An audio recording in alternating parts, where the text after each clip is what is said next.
Justice League of America Rebirth spins out of the events of Justice League vs. Suicide Squad and stars the unlikely heroes that make up the roughest league ever assembled.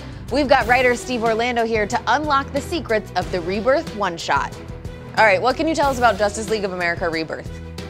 Justice League of America Rebirth, JLA Rebirth, it's a book that begins to answer the question, why the Justice League of America? Why do we need these heroes? What type of heroes do we need as the world changes?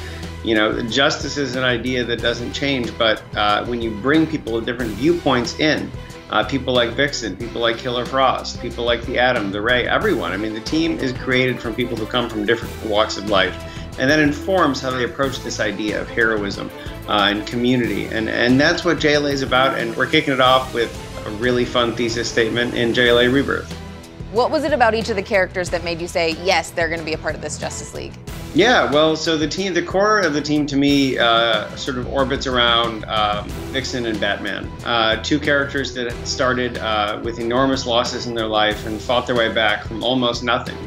You know, Vixen losing both of her parents and coming from poverty up to being one of the most iconic celebrities in the DC universe, who also happens to be a superhero. And I think there's a lot of connectivity and respect between them. And at the same time, like I said, respect for each other's different viewpoints. So with this idea that Batman has this team that is looking at heroism as a community and working with people instead of standing above them, that's an idea he has, but he can't do it without Vixen and her life experience and point of view, and the way her powers with the Tantu Totem connect to every living thing and make her see the world. So the team sort of forms around that, spurred on by characters like Killer Frost, who fights, to redeem some of the mistakes she's made in the past and acknowledge that she has made them, but it's a function of a sickness that isn't her fault. This heat sickness is something that, just like people who struggle with any type of sickness, she wants to integrate into her life and find a way to be better.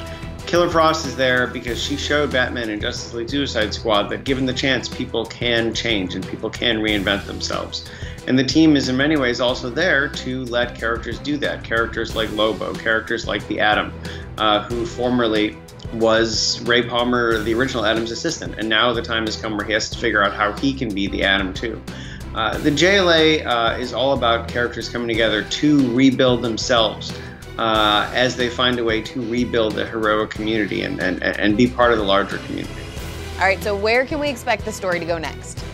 We're going to go places, again, like I think the obligation is to explore and go places that people have never imagined. And you'll see in JLA Rebirth, we tease a little bit about what's to come. And, this idea of heroism as a community and face-to-face respect for the people we're helping sends the JLA in a lot of different directions. The seeds that Batman plants in JLA Rebirth take them into, under, through, and all across the universe and the microverse.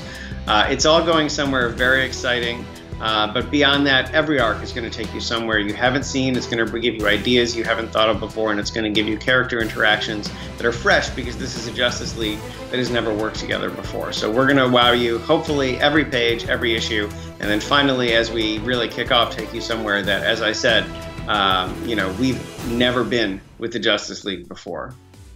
That's a look inside Justice League of America Rebirth, and you can pick up your copy of the one-shot starting today. And if that's not enough for you, make sure you check out issue 2 of the crossover Justice League Power Rangers. See you guys tomorrow.